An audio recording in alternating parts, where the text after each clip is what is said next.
कोटपुतली की जनता जिस तरीके से नफरत करने लगी है एक जाति से, उसका श्रेय आपको देते हैं आप। मेरे टाइम में कहीं एक बार गोली चली, उस पहले कोटपुतली था इसका नाम, लेकिन अब कठपुतली है। वो कलम कहीं ना कहीं जब भी डगमगाती है वो तो इसी नाम से डगमगाती है। कोटपुतली में अब भी रामस्वरूप कसाना है। इतने में बिके हुए हो 2017-18 में जो 2 लाख में जिसकी सफाई हुई, आज उसी नाले की 18 लाख में समाज विशेष का। आप जाके देखिए समाज विशेष का काम मैंने किया है या फिलहाल जो व्यक्ति है उसने किया है। अब रामस्वरूप कसाना है क्या विधायक? जहां एक तरफ एग्जाम चलते हो और उस शिक्षा मंत्री फोक डांस पे मजे लेता हो। गहलोत साहब जब कोटपुतली को जिला बनाना चाह रहे थे तब इसने प्रेशराइज करके ये कहा कि बहरोड को इसमें शामिल करो। क्यों? कि इसने वहां पर 300-400 बीघा जमीन इसका, लेकिन कद नहीं है। कद उसके पास है ही नहीं। कद तो भगवान ने भी नहीं दिया उसको। पहले पंचायत में जब प्रधान चुनाव था तब आपकी भूमिका क्या थी? लोग कहते थे कि जब कभी रामस्वरूप कसाना से बात और इंटरव्यू करो तो थोड़ा डर के रहना। खूंखार प्रवृत्ति के आदमी हैं। 27 साल का एक लड़का कॉलेज से पास आउट होते होते राजस्थान की विधानसभा में जा बैठा। नाम है रामस्वरूप कसाना। कोटपुतली से विधायक बने मात्र 27 साल की उम्र में। सर, उससे पहले कभी आपने कोई चुनाव लड़ा था? मैंने कभी पहले कोई चुनाव नहीं लड़ा। ये 27 साल की उस समय आपकी लगभग उम्र रही थी और आप पहला चुनाव लड़े विधानसभा का। इतना साहस कहाँ से आया एक ग्रामीण परिवेश से आने वाले लड़के में? जो किसान के बेटे हैं उनमें सबसे बड़ी जो पूंजी होती है वो साहस की होती है। किसान के बेटे में कुछ हो या नहीं हो, लेकिन साहस जरूर होता है। ऐसा कहा जाता है कि जब आप विधायक बने उससे पहले कोटपुतली बहुत शांत एरिया था। यहाँ पे जिस तरीके से क्राइम बढ़ा आपके कार्यकाल में, अवैध खनन स्टार्ट हुआ और लंबे चौड़े क्राइम होने लगे, इसका श्रेय लोग आपको देते हैं। और जो नए युवा लड़के हैं जो अब आपके समुदाय से, गुजर समुदाय से आते हैं, वो कहीं ना कहीं आरोप लगाते हैं कि रामस्वरूप जी ने जिस तरह से एक जाति विशेष को बढ़ावा दिया और कोटपुतली की जनता जिस तरीके से नफरत करने लगी है एक जाति से, उसका श्रेय आपको देते हैं। आप क्या कहेंगे इस पे? थाने से महीने वाइज क्राइम का रिकॉर्ड निकालोगे तब आपको पता चलेगा कि क्राइम 2008 से 13 में था या क्राइम 2013 से 18 और 18 से आज 24 वापस चुनाव होने आए। क्राइम क्या है कि कैसे हुआ? मेरे टाइम में कहीं एक बार गोली चली, उसके बावजूद भी हमने हर सूरत में उनको गिरफ्तार किया। आज क्राइम की क्या बात करते हो आप? आज मर्डर करने के बाद में भी अभी आपने देखा कुम्हारों का जो लगभग 115 दिन धरना चला, लेकिन उसमें सब कुछ सबूत मिलने के बाद में भी वो ये नहीं कह पाए कि ये क्या है। किस आज प्रशासन है ही नहीं। पहले कोटपुतली था इसका नाम, लेकिन अब कठपुतली है। कठपुतली जानते हो ना? जी। तो कठपुतली बना हुआ है। आप कह रहे हैं कि आपके टाइम का अगर ग्राफ निकलवा के देखा जाए और आपका ग्राफ निकलवा के देखा जाए, फिर आप विरोध क्यों नहीं करते इस चीज़ का? आप कभी सड़कों पर नहीं उतरते लोगों को लेकर? जो आपकी छवि बनी हुई है उसको तोड़ने का प्रयास आप क्यों नहीं करते? लोगों के सामने क्यों नहीं जाते इन चीज़ों को लेकर, इन तथ्यों को लेकर? सबसे पहले तो आप अगर कोटपुतली में निकलोगे तो आपको पता चल जाएगा कि मैं रोडों पे पहला व्यक्ति हूँ जो थाने का घेराव भी किया है, थाने को भी घेरा है, एसपी को भी घेरा है। जब भी क्राइम होता है हर जगह पहुंचते हैं। वहां पर अगर सही मायने में बात करें तो इनको जो अंकुश लगा रखा है, जो कठपुतली के जो अधिकारी बने हुए हैं, जो बिगर कलम तभी इनकी हिलती है, तब इनके पास पैसा और कुछ पहुंचे। और वो कलम कहीं ना कहीं जब भी डगमगाती है वो तो इसी नाम से डगमगाती है। कोटपुतली में अब भी रामस्वरूप कसाना है। सिर्फ किसी की सह पे किसी गरीब की जब दुकानें टूटने लगी तो रात को 5 बजे उठकर जाने वाला, जब पूरी कोटपुतली में कोई पहुंचा नहीं, सिर्फ सिंगल रामस्वरूप कसाना था जो जिसने पूरे प्रशासन को चेताया कि तुम किस आधार पे कैसे कठपुतली बन के कितने में बिके हुए हो। ये कहने वाला कोई अगर कोटपुतली में है तो रामस्वरूप कसाना है। आपने देखा होगा जी न्यूज पे लाइव चला था, उसमें अकेला व्यक्ति रामस्वरूप कसाना है जिसने सभी अधिकारियों के सामने कहा। कोई अधिकारी जवाब नहीं दे पाया कि जो लोग पार्टियों की बातें करते हैं, आज हमने उनको बैकफुट पे दोनों पार्टियों को लाके खड़ा किया हुआ है। आम आदमी से भी पता करेंगे तो आपको पता चल जाएगा कि रामस्वरूप कसाना घर पे बैठा हुआ है, एसी में सोता है, या गरीब मजदूर किसान के लिए रोड पे गर्मी में, सर्दी में, बरसात में उनके साथ खड़ा रहता है। अभी आपने कहा कि दुकानें टूटने के बाद जब सरकार कोई काम करती है, क्योंकि कोटपुतली को जिला बनाना था और शहर की सड़कें जो पहले सकड़ी थी उनको चौड़ा करने के लिए जो और सड़कें तोड़कर शहर का जो सौंदर्यीकरण था उसको बढ़ा रही थी।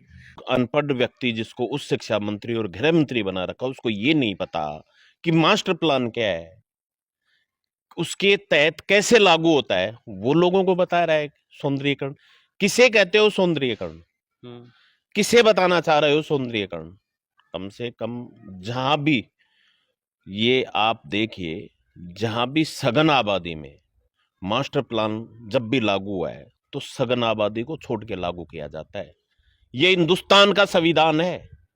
यहां कोटपुतली में नया संविधान कैसे बना ये मुझे पता नहीं। सबसे पहले कोटपुतली में नगर बनी। लोगों के आरोप ये भी रहे कि जो कोटपुतली के नज़दीकी क्षेत्र थे उनको नहीं मिलाया गया कोटपुतली में, जो नगर पालिका मिली, और 10-12 किलोमीटर जो शहर से बाहर हैं कोटपुतली से उनको जोड़ा गया। इस पे क्या कहेंगे आप? उन्होंने मिलाया मोहनपुरा जोधपुरा को सिर्फ वहां के सरपंच की वजह से, और जहां मिलना चाहिए था कोटपुतली का जो पेरा फेरी का एरिया था उन सबको छोड़कर, और उसने जैसे अगर पहली बात तो अगर आप लोग देखोगे तो आपको पता चल जाएगा कैसे क्या किया है। इसको कहीं जाने की आवश्यकता ही नहीं। कोटपुतली जो 4-5 किलोमीटर के परकोटे में वहीं पे 1.5 लाख से ऊपर आबादी हो रही है। लेकिन चूंकि इसको नगर परिषद से और कोटपुतली के विकास से कोई लेना देना नहीं, इसको मूल रूप से सिर्फ अपनी जेब भरने से इसने गांव में अभी जैसे सफाई का ठेका लगाया है। अच्छा, ठीक है, करोड़ों रुपए में गए। ये जो वहां पे इसने जो सफाई का ये खुद के बेटे के नाम से और उसके नाम से करा के, और जो वो कर रहा है वो लाखों रुपए सिर्फ जेब में डालने का काम कर रहा है। आपको पता है किसी भी गांव में आप चले जाओ, जो भी नगर परिषद में, उसमें अगर सफाई कितने दिन में होती है आपको पता चल जाएगा। 2017-18 में जो 2 लाख में जिसकी सफाई हुई, आज उसी नाले की 18 लाख में सफाई हो रही है। क्या इतना बड़ा आप मान सकते हो क्या कि इतना बड़ा गैप अंतर आया होगा सफाई में भी? ये आरोप जो मैं लगा रहा हूं ना, ये निराधार नहीं है, राजनीतिक से प्रेरित नहीं है।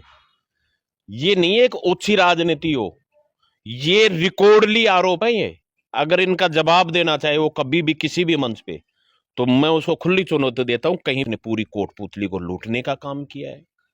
और जो आप बता रहे हो कि आपने समाज विशेष का, आप जाके देखिए समाज विशेष का काम मैंने किया है या फिलहाल जो व्यक्ति है उसने किया है। आप रिकॉर्ड उठा के देखिए कि स्थिति कोटपुतली में बनी हुई क्या है। आप आम व्यक्ति से बात कीजिए कि आज वो भय के वातावरण में जी रहा है या शांति से जी रहा है। आप बात करते हो रामस्वरूप कसना, क्योंकि अब रामस्वरूप कसना है क्या विधायक? अब तो आप गृह राज्य मंत्री हो। क्यों बढ़ रहा है क्राइम? क्योंकि आपकी नीति भी गलत थी, आपकी सोच भी गलत है, और सबसे बड़ा कि आप स्वयं गलत है। जब आप गृह मंत्रालय होते हुए आए दिन, मैं ये पूछना चाहता हूं कि 3 साल के अंदर 365 दिन होते हैं, कोटपुतली में एक दिन भी ऐसा हुआ क्या कि आपके मंत्री बनने के बाद में एक दिन भी फायरिंग नहीं हुई? इसका दोष भी सिर्फ रामस्वरूप कसाना को ही देंगे। कहीं ना कहीं ये दोष भी सिर्फ ये ही दे रहे हो कि भाई वही है। ये सर हम आपको दोष नहीं दे रहे, नहीं, लेकिन जो आपका कार्यकाल था मैंने उसकी बात की। मैंने, ये लोगों को पता नहीं है। मैं आपको इसलिए बता रहा हूं कि ये लोगों को पता नहीं है। आप सूचना के अधिकार के तहत निकालो ना कि 2008 से 2013 तक कितनी फायरिंग हुई, कितनी लूट डकैत हत्याएं बलात्कार ये हुए, और आज कितनी हत्याएं कितने बलात्कार। आज महिलाएं जब 8 बजे बाद निकलने की स्थिति में नहीं, जहां का गृह मंत्री जिस विधानसभा क्षेत्र से आता है उसके बावजूद आप क्या बात करते हो। और तो शिक्षा के अंदर तो आप ये देखिए जहां एक तरफ एग्जाम चलते हो और उस शिक्षा मंत्री फोक डांस पे मजे लेता हो, मैं समझता हूं कि इससे घिनौना राजस्थान में आज तक कहीं कोई ऐसा वाक्य नहीं हुआ है। कोटपुतली को और बहरोड को मिलाकर जिला बनाया है। कुछ लोग इससे बहुत खुश हैं कि कोटपुतली जिला बन गया, 70 सालों से मांग थी। कुछ लोग इससे नाराज भी बताए जा रहे हैं कि कोटपुतली सेपरेट जिला होना चाहिए था। आपको क्या लगता है कि इसका श्रेय, आप क्या सोचते हैं इस बारे में? गहलोत साहब जब कोटपुतली को जिला बनाना चाह रहे थे तब इसने प्रेशराइज करके ये कहा कि बहरोड़ को इसमें शामिल करो। क्यों? क्योंकि इसके जो मित्र मंडली है, जो शाम की इसकी पार्टियां है, वो सब भूमाफिया हैं। और उस साइड में जमीन का आप ये देखिए, जो एससी के जो जमीन एससी के नाम अलॉट हुई, उस जमीन को इन लोगों ने अपने नाम करा करा के, और सिर्फ इसी नाम पे ये बोल रहे हैं कि कोटपुतली और बहरोड जिला बनाया है। क्या फर्क पड़ रहा है? कोटपुतली अगर जिला बनता है उसमें बहरोड शामिल कर लिया जाता, क्या फर्क पड़ रहा है? लेकिन आप समझो कि ये बार बार, ये आपने अगर कहीं हो सकता है सुना हो या नहीं सुना हो, ये कहता है कि मैं ज्यादा से ज्यादा मैं सोता नाला की तरफ सभी वो लेकर जाऊंगा। उसका मुख्य उद्देश्य है कि इसने वहां पर 300-400 बीघा जमीन इसने और इसकी मित्र मंडली ने, किसने और किसकी मित्र मंडली ने? गृह मंत्री है, गृह राज्य मंत्री राजेंद्र यादव, इसकी जो श्याम की मंडली एक स्पेशल मंडली होती है। अच्छा। हाँ, तो इसने और इसकी मंडली ने मिलकर जिस प्रकार से जमीनों का घोटाला किया, एससी के नाम अलॉट करना, उन बेचारों से फिर उनको बेदखल करना, इस प्रकार की जो बहुत सी बातें, तब आप क्षेत्र में निकलोगे तब पता चलेगा। और इसी कारण ये बार बार उस साइड में कहता है कि मैं वहां जिले मुख्यालय बनाऊंगा, तब जाकर उसको जोड़ के ये बात करते हैं आप। लेकिन राजनीति में तो उनका जो कद है वो बढ़ा है कि उसने जिला बनवा दिया। क्या पहले क्या कद था, आज क्या कद है? पहले भी सिर्फ चोर गेट से घुसता था, आज भी सिर्फ चोर गेट से घुसता है। राजनीतिक कद नहीं है। राजनीतिक कद उस व्यक्ति का होता है जो जनता के बीच में जहां भी जाए, जहां भी खड़ा हो, तो जनता ये कहे कि हाँ, ये हमारा विधायक है, ये हमारा नेता है। इसको आज तक जनता ने स्वीकार। ये सही है कि जब भी भाई भाई से लड़ेगा तब भारी व्यक्ति को इसका फायदा मिलेगा, लेकिन कद नहीं है। कद उसके पास है ही नहीं। कद तो भगवान ने भी नहीं दिया उसको पहले भी, और कद नहीं है, राजनीतिक कद नहीं है। एक सिर्फ स्थिति परिस्थिति के आधार पे एमएलए बना हुआ है।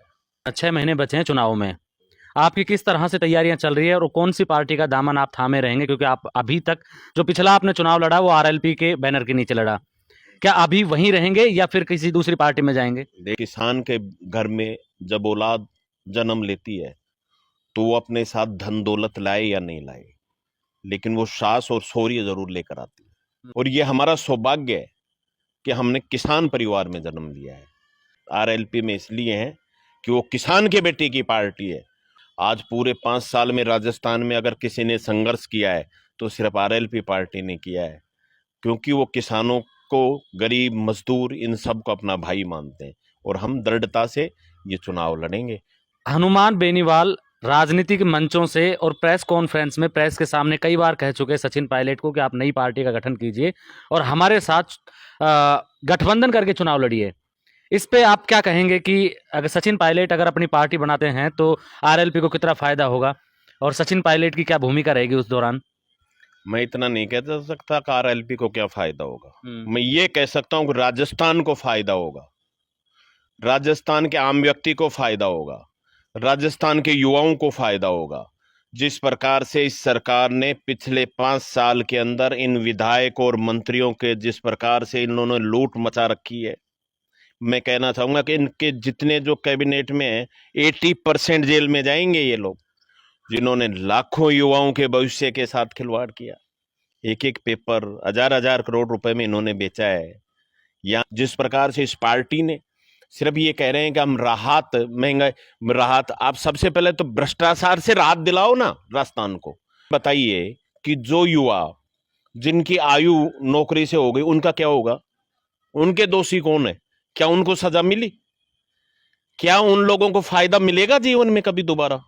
आज कोई युवा राजस्थान में ये नहीं कह पाता है कि हम पेपर देने जा रहे हैं इसमें कुछ होगा। ये कहेगा पता नहीं यार, पेपर देने जा रहे हैं, कहीं फिर पेपर कोई बस स्टैंड पे, कोई चाय की दुकान पे, कहीं ना कहीं पड़ा नहीं मिल जाए। लोग कहते थे कि जब कभी रामस्वरूप असाना से बात और इंटरव्यू करो तो थोड़ा डर के रहना, खूंखार प्रवृत्ति के आदमी हैं, कहीं कुछ कह ना दें। लेकिन आपकी बात से और आपके चेहरे की मुस्कुराहट से लगता नहीं कि कहीं कोई ऐसी बात है। तो सर, ये जो इमेज आपकी बनी हुई है इसको तोड़ने का प्रयास क्यों नहीं करते आप सर? देखिए, सबसे पहले इमेज बनाई किसने? आप ये समझो बात, जो किसान का बेटा होता है, ये आप ये देखिए, जब जब तक किसान का बेटा पढ़ लिख कर उन पदों पर जाकर नहीं बैठेगा जहां देश की रीतियां बनती है, जहां देश की नीतियां बनती है, जहां क्रांति करने के लिए हम सबको कलम की आवश्यकता पड़ती है। आप देखिए, समझिए बात को। जब भी किसान का बेटा आगे बढ़ने की कोशिश करेगा, बहुत सी ताकतें उसको पता नहीं क्या क्या रूप देंगे, लेकिन हमारा काम है, हमें सफाई देने की आवश्यकता नहीं, सफाई देगी जनता। हमारा काम है कि हम जनता के लिए काम करें, दिन रात काम करें, जनता के बीच में जाएं, जनता के सुख दुख में काम आए, तब जाकर हम राजनीतिक रूप से राजनीति कर पाते हैं। वरना तो आप लोग जानते हो कि किस प्रकार से, चाहे मुझे क्या, किस किस को क्या कहती है जनता के ऊपर, और जनता जो भी नाम देती है, भाई मुझे तो कम से कम जो नाम दिया वो कोटपुतली की जनता ने दिया। जो विष्णु भगवान का जिसने अवतार लेकर और जो जन्म लिया, उसी को माखन चोर कहा गया है। मैं तो एक आम इंसान हूं, मेरे अंदर तो बहुत सी कमियां हो सकती हैं। तो हाँ, जिस दिन हमारी कथनी और करने में अंतर हो, उस दिन हम राजनीति नहीं करते, फिर हम लोग अपने घर बैठ जाएंगे।